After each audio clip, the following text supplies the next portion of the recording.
We finna react to this motherfucker. What's his name? 89 Jake, 7232 Jake, 5262 Jake. My fault, gang. I forgot his name. He finna say it though. True God. What's good, big dog? You feeling, gang? React to this video real quick. Because there's been a lot of shit going on, and I kind of just want to know what the fuck is going on. We finna go ahead and react to this video. I'm fried.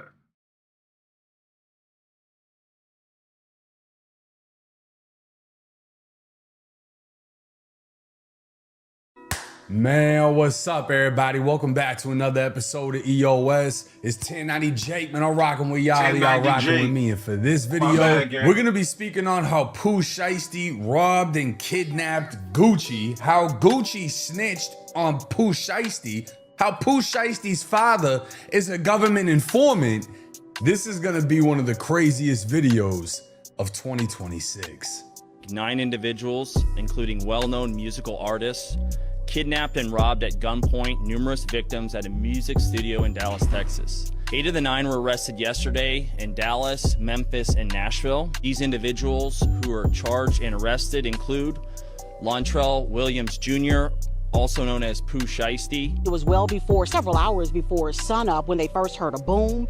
It was then followed by shouting of from the agents who were saying that they were certainly executing a... I ain't gonna lie, when I first heard this shit happen, like when I first was hearing this shit, I'm like, this shit fake, nigga. I'm like, this shit fake. They ass lying. Ain't no way. Ain't no way. I just was like, that shit fake. That shit ain't. I didn't think none of this shit was real until I started seeing mugshots. Search warrant. I can tell you, after that boom, damn, there was a back door that was breached. It sounded like Gucci cooperated. It sounded like the victim. Gucci was a victim and gave his testimony. Come on over here with me, Gucci. It's all right. It's all right to go and be civilian. Yeah. Come on. Yeah, this ain't that ain't yeah. Come on over here with me, Gucci. Press charges on their ass. Flashbangs would pop off the federal search warrant of Memphis rapper Pooh Shiesty's home on April 1st, 2026.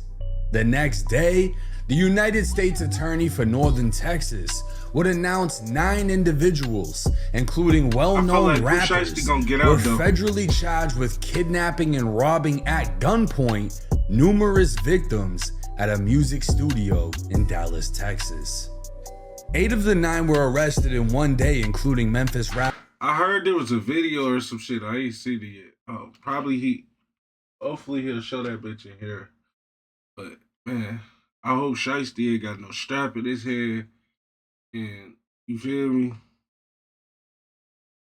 I fuck with Gucci and I fuck with Shiesty, man. I'm just like, I just want to see what other motherfuckers is saying. I can't. Rapper Lontrell Williams Jr., aka Pooh Shiesty, his father Lontrell Williams Sr., Memphis rapper Rodney Wright, aka Big 30, and 6 others. A 32-page sealed criminal complaint would state on January 10th, 2026, at approximately 4:50 p.m., 3 victims were kidnapped and robbed at gunpoint at a music studio. The criminal complaint would list the 3 victims by their initials, RD, MM, and BP. But we all know RD is Roderick Davis, the 46-year-old Atlanta rap legend known as Gucci Mane. At approximately 1 p.m. that day, the victims flew into Dallas alongside Gucci's head of security and an additional security officer for a scheduled meeting with Pooh Shiesty, who'd been signed to Gucci's 1017 label since 2021. The meeting was scheduled because Shiesty was upset with the terms of his contract and wished to be released from the label, so he asked Gucci to meet about business. At approximately 1:45, Gucci and his team arrived at the meeting location, a music recording studio within a larger office building. Upon entering the building, they realized the recording studio was closed. In the meantime, they went to a nearby liquor store. Pooh Shiesty's father, who's more commonly known throughout the streets of Memphis as Mob Boss, ran an independent label named Mob Ties Records. Boss would call the owner of the Dallas recording studio at 2:53 p.m., trying to book the studio for Shiesty and Gucci to record music. This was over an hour after Gucci had already arrived. 22 minutes after the call, the studio was open to Gucci and his team. A short time later, Mob Boss could be seen on surveillance video speaking on his cell phone outside the building before entering. At 3:39, a production employee would arrive while Pooh Shiesty and his father were standing at the back of the office building, engaged in what appeared to be an argument over the phone. Just minutes later, Shiesty, along with his father, Big 30, and 6 others, would enter the east side of the building, walking through the lobby and into the studio.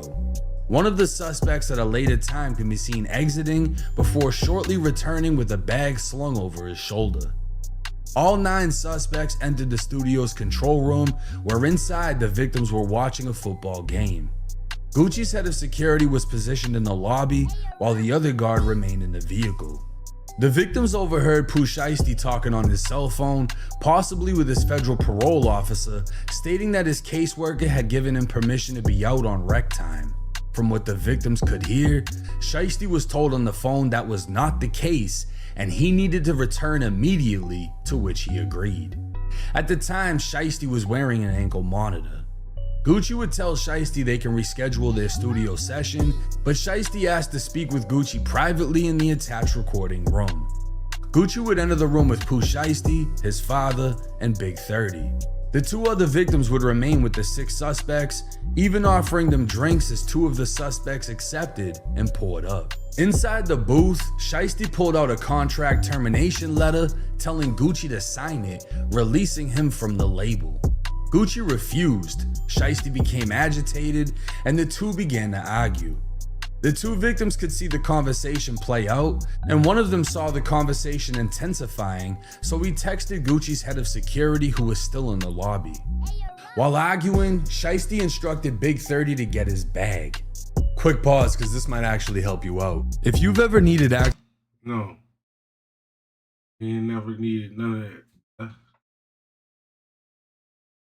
more on top of their finances, Big 30 would come back into the room with the bag, and Shiesty would pull a Draco, aiming it at Gucci and demanding again that he sign the contract release paperwork.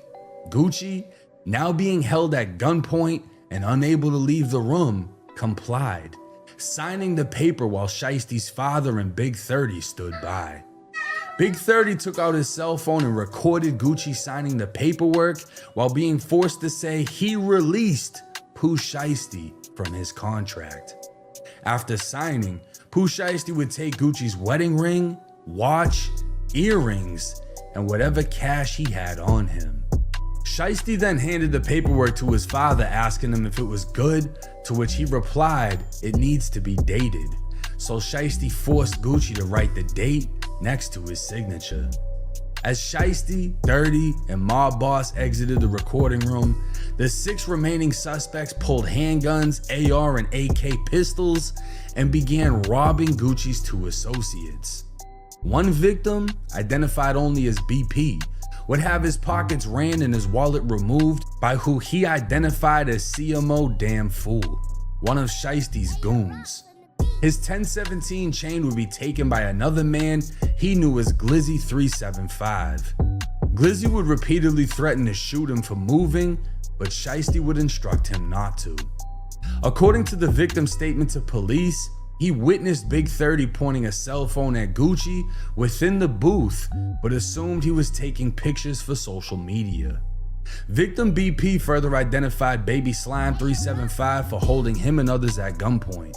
Victim BP and victim MM would identify KD 375, who they also recognized, as he can be seen on social media with Pooh Shiesty. KD would also hold them at gunpoint. Victim MM is rumored to be Matt Marzal, who goes by the name Multi-Mars. He's a Chicago-based photographer and has been Gucci's personal cameraman for years. It was also Matt who texted Gucci's head of security when he saw the conversation within the recording booth intensifying. Matt was choked from behind almost to the point of losing consciousness, resulting in scratches to his neck and wrist. He'd be robbed of his Rolex watch, a Louis Vuitton bag containing multiple high-end watches, and his wallet. He'd confirmed to police his Louis bag, wallet, and AirPods all had an Apple AirTag attached, and he was also able to identify his robber by his Instagram handle of Twin CMO. While the robbery was taking place, Big 30 walked to the door leading to the lobby, closing it and blocking it with his body, preventing the victims from leaving. But Gucci's security would see what was taking place. Both of Gucci's security guards would draw guns, attempting to force themselves in as they partially opened the door, only to see that they were greatly outgunned. Gucci was pushed onto a couch, causing the victims to believe they were going to be executed. Shiesty placed the barrel of his Draco to the back of BP's head, ordering him and Gucci to leave the studio through the west side of the building. Gucci then instructed his security to escort them to their vehicle. As the victims left, Gucci's cameraman turned to Pooh Shiesty and asked if they were really taking his watches. Matt would provide police with the last AirTag locations, which was revealed to be the parking lot of an apartment leased to Pooh Shiesty's father, where Pooh is believed to have been residing in Frisco, Texas. Federal investigators would recover photos of the suspect vehicles, a white Buick Enclave, a black Hellcat, and a black Dodge Ram with a roll bar. According to law enforcement databases, Big 30's father owns a 2020 Dodge Hellcat in Tennessee, and license plate readers would place it in Texas during the relevant time period of the robbery and traveling with the two other suspect vehicles. The white Enclave was found to be a rental, rented by none other than Shiesty's dad. Federal investigators would find surveillance video of Shiesty's dad at a Staples, printing out what they believed to be the release contract an hour before he arrived at the studio. The feds would also link all suspects together by cell phone GPS coordinates and would reveal Shiesty's goons were so poor, 4 of them would have to take a Greyhound bus from Texas back to Memphis, Tennessee. Now remember when the victims offered Shiesty's goons drinks? A left Maybe they did. Maybe they just not poor and they just took the Greyhound thinking it'll be more, low key. Right? Instead of getting on the plane and shit, because you gotta go through all that extra shit. Bus, you ain't really gotta go through that shit, right? You just hop on that bus. Go. Ring finger and right thumbprint would identify the 2 suspects that took drinks as they left their prints on the red cups. The victims obviously knew who Pooh Shiesty was, and Gucci Mane would be listed as one of the victims who identified Shiesty as wearing a Nike mask and hoodie during the robbery. Gucci would also name Big 30 and identify him by his Instagram. In fact, almost every suspect was able to be identified by their Instagram handles. KD would be described as Shiesty's right-hand man. Damn Fool lives up to his name, as he could be seen leaving wearing Gucci's cameraman's Louis bag. He'd then post a video to Instagram wearing one of the stolen watches, and another picture would show him wearing the same sneakers worn in the robbery. Twin, who choked out the cameraman, would post multiple pictures of another stolen watch and even the 1017 chain that was taken. Shiesty and his team executed a coordinated armed recording studio takeover, temporarily kidnapping fucking Gucci Mane, robbing the shit out of him and his team, making his security look like bitches, and leaving the scene without firing a single shot. Only for Gucci and his team to fully cooperate with police, leading to a federal takedown and kidnapping charges. More charges can be expected as yet again Pooh Shiesty is alleged to be a felon in possession of another Draco after having just finished a prison sentence for shooting someone in the ass with a Draco. All 9 suspects will be facing life in federal prison for conspiring to and committing kidnapping. And I can only imagine what else the feds can add on with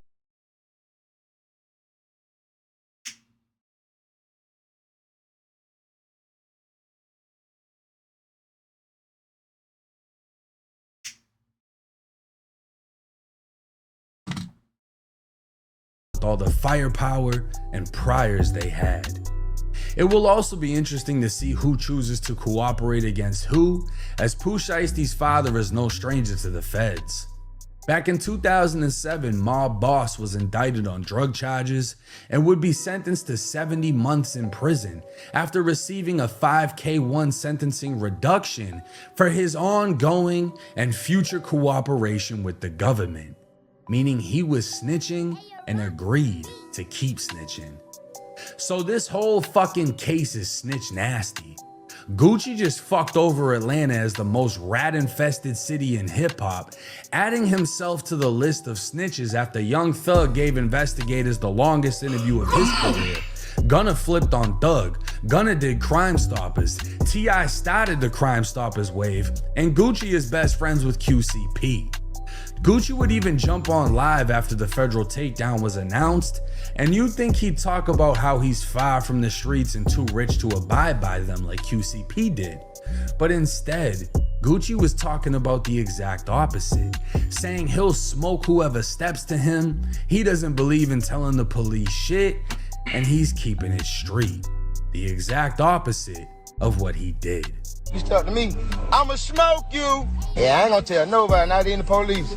I don't believe in none of that shit. Only thing I believe in is don't tell the police.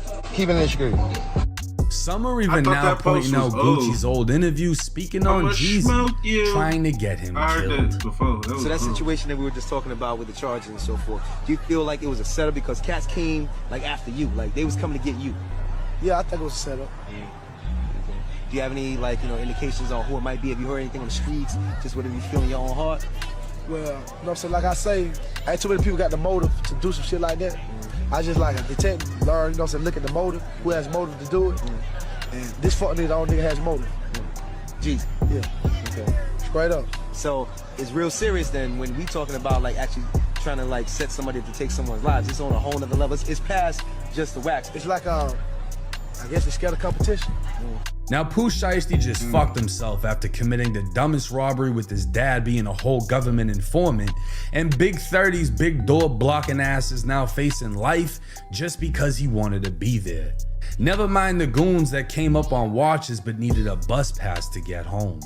A case that no one expected, and one of the fastest crash outs we've ever seen from a rapper fresh out of prison. This is likely the last time we'll ever see Pooh Shiesty in the free world. Now I'm gonna be honest with you. Hearing Gucci Mane snitched, I was in disbelief. Gucci has been one of my favorite rappers since high school. One of the main rappers I listened to in high school.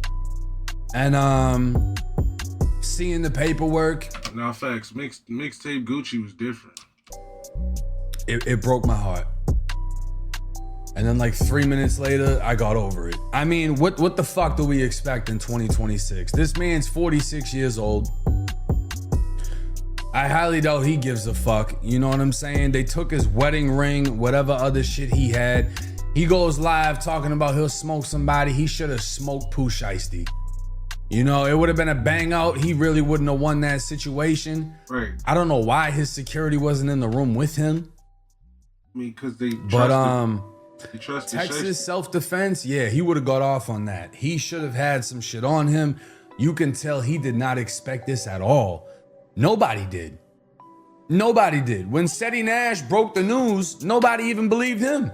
Because they were like, ain't no fucking way they playing with Gucci Mane like that. Gucci Mane got did dirty. And it's 100% confirmed he's cooperated. Not only did he identify what Pooh Shiesty was wearing and identify Big 30 by his Instagram, how do you think the feds know exactly what took place inside of that booth? None of the other witnesses were in there, and they couldn't hear what was being said. If you're in a music studio, you can't hear what they're saying in the booth if you're not in the booth and they're not talking on the mic. That means Gucci was the one that told them. We went in there. We started arguing. He pulled out this piece of paper. I said no. He tells fucking 30 to go get his bag. He pulls out a fucking Draco, took all my shit. Gucci told the police all of that information. 100%. What the fuck is Atlanta gonna do about it? Not a goddamn thing. We know that. Everybody knows that. You know, snitching ain't nothing anymore. And it's crazy because a lot of the rappers that we looked up to, Gucci being one of them, was against all of that shit. And that's why these videos are so important, because you can be young and dumb as I once was, riding around listening to these songs, toting guns like they're doing in these songs, committing crimes like they're rapping about in these songs, just for you to get caught, for you to keep that shit real, for you to get sentenced to all that prison time, and the motherfucker that influenced you to live that lifestyle is a fucking rat. And that's the cold hard truth about this shit. Do I give a fuck about this case? No. I really fucking don't. Am I the biggest fan of Pooh Shiesty? No. I like a couple of his songs, but this motherfucker's a crash out.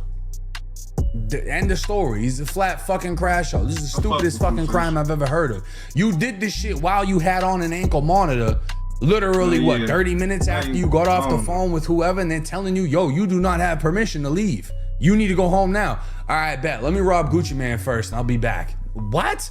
The fuck is wrong with you? And this is what I want to know. How much money do you think he really has after this many years just went by?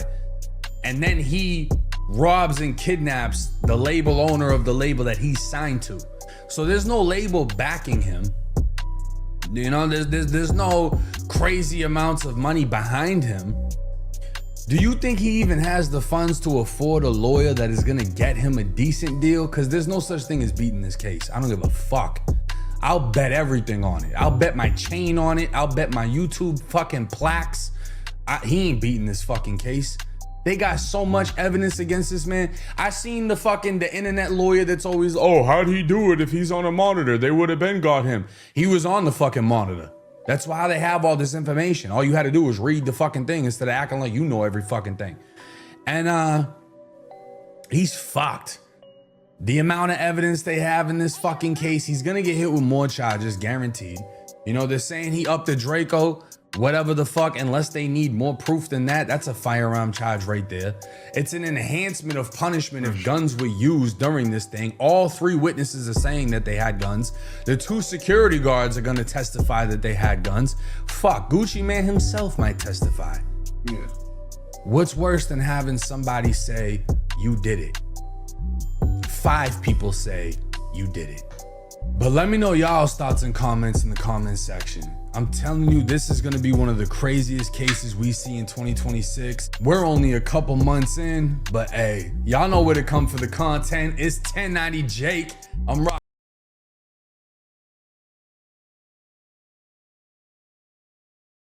Bro, I didn't believe this shit when I fucking seen this shit. I didn't believe it.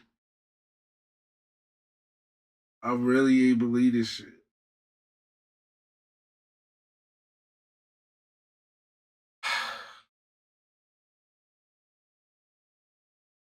How y'all feel about this situation, man?